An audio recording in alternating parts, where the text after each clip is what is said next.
गणेशपुराणं क्रीडाखण्ड षट्पञ्चाशत्तमोऽध्यायः। नरान्तकस्य यात्रा। मुनिरुवाच तौ तु रौद्रपुरे रम्यां नरान्तकसभां गतो सहस्रस्तम्भरुचिरां मणिमुक्तविभूषिताम् अनेकवीरसंवादां नानाश्चर्यवतीं शुभां शतयोजनविस्तीर्णां तावदायामसंयुतां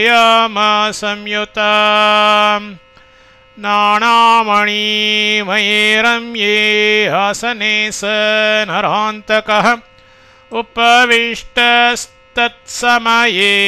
तस्यामात्योवरासने उभौ गगनसंलेहिं मूर्धानौ बलिनाम्बरो नत्वातो वदतः शूरश्वपलश्च गुणान् बहून् वक्तव्यं दूतवर्येण यत्स्यात् साद्वितरच्चयत् अन्यथा दूतदोषः स्यात् स्वमीकोपश्च दारुणः श्रुत्वा त्वत्स्वामिना कार्यं विचार्य स्वहितं शुभम् आवां विनायके विघ्नान् कर्तुं यातः पुरीं तुताम् अतिगुप्ततरौ तत्र स्थितौ बालप्रतीक्षकौ विघण्टो दन्तुरश्चाथ प्रथमं बालरूपिणो ताभ्यामालिङ्गतस्तौ स भस्मचक्रे विनायकः पतङ्गश्च विधूलश्च वायुरूपधरौ ततः यातो बालकमुत्क्षिप्तुं शिर आक्रम्य नाशिता पाषाणरूपी प्रबलः शतधाखण्डितोऽसुरः कामक्रोधौ द्वावसुरौ रासभं रूपमास्थिता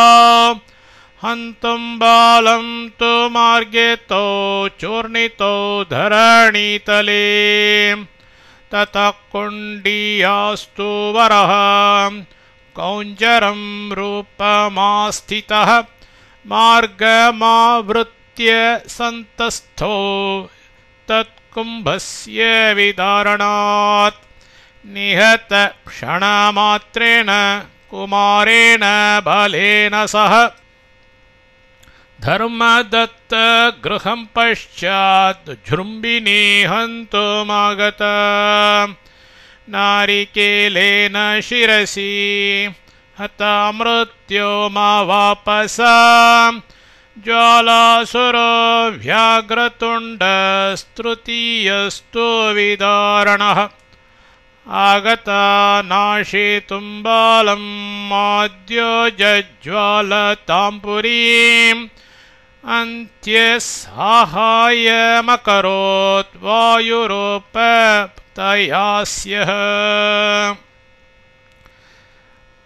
विदार्यस्यं व्याघ्रतुण्ड भक्षयच्चाकिलाञ्जनान् त्रयोऽपि निहतास्तेन फलेनानन्तमायया मेघनामा महादैत्यो गाणकं रूपमास्थितः निहतो मुद्रिकाघातात्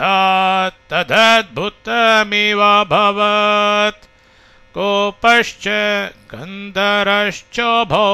निहतो मायिनो बलात्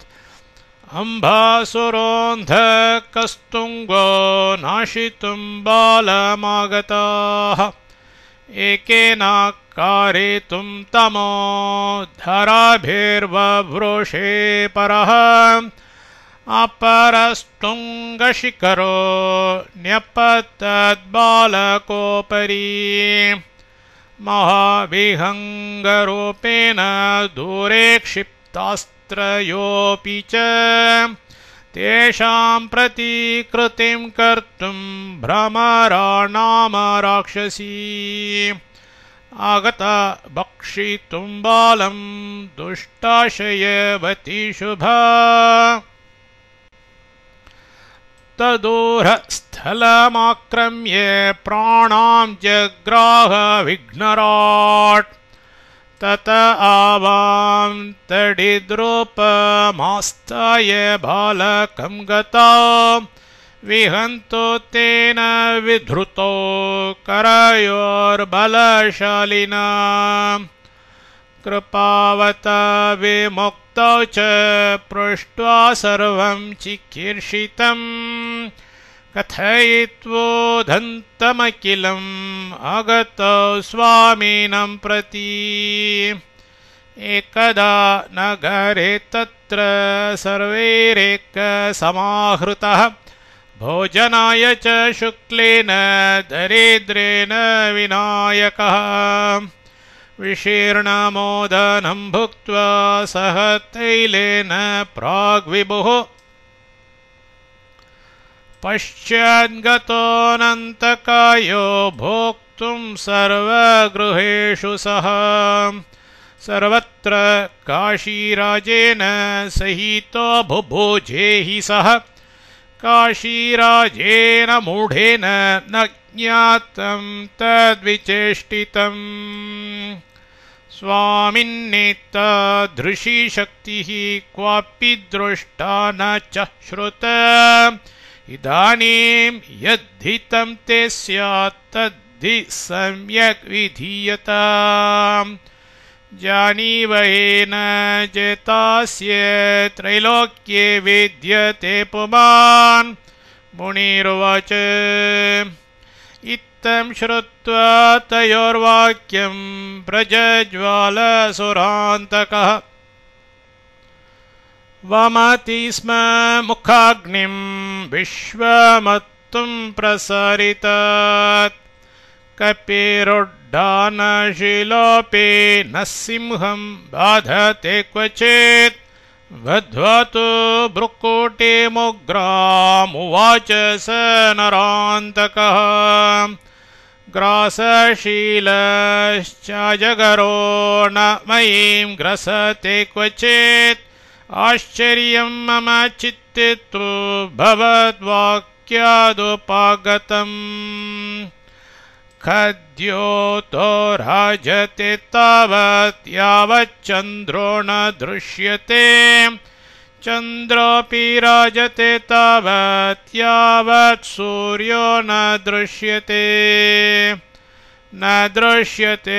यथा राहुस्तावत् सूर्योऽपि राजते न दृष्टकालरूपोऽहं तावत् बालो महानयम् सकाशिराजं तं बालं जानीयातां दिवं गतं यत्र ते निहता दैत्या गतास्तत्र गमिष्यति मुनिरुवाच एवमुक्त्वा समुत्तस्थो जगर्ज गर्जयन्दिशः चकम्पे पृथिवी सर्वा तद्गर्जनरवाकुला तत आज्ञापयः सर्वान् वीरान् सज्जीभवन्त्विति काशीराजस्य नगरीं यामि योद्धाय दंशितः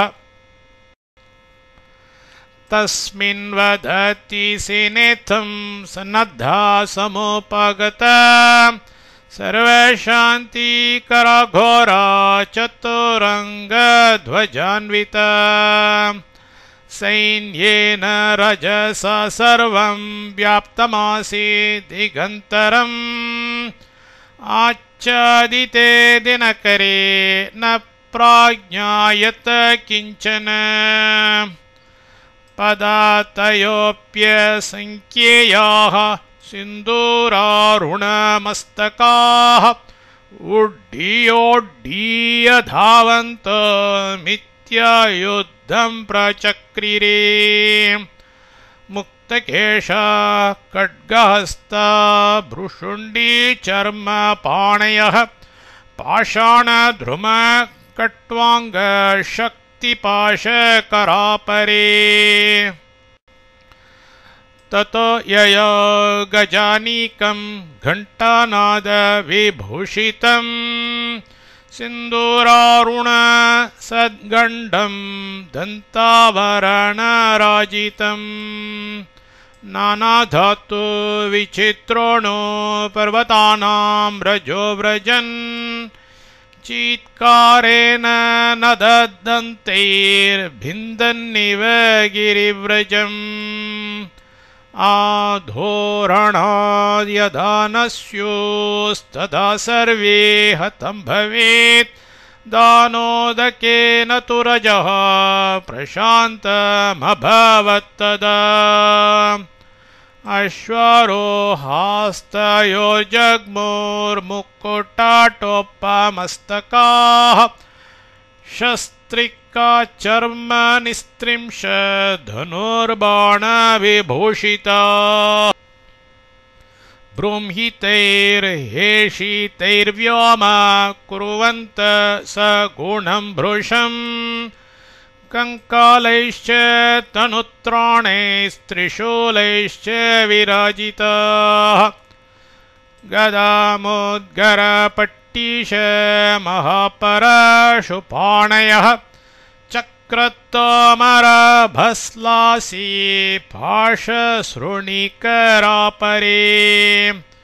अश्वा अलङ्कृता नानालङ्कारैश्चामरैरपि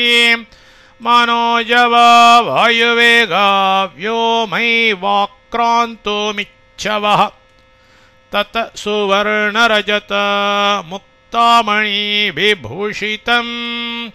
सुवर्णाक्षैर्ध्वजैर्युक्तं नानालङ्कृतवाजिभिः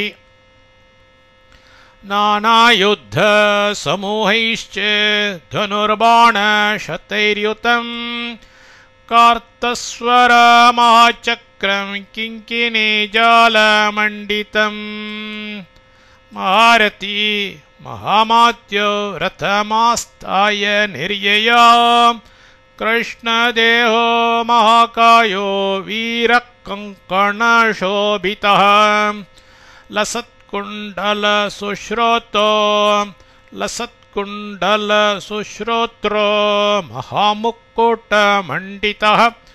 मुक्तसुवर्णमालाढ्यो मुद्रिकाखड्गमण्डितः केशरागरुकस्तूरी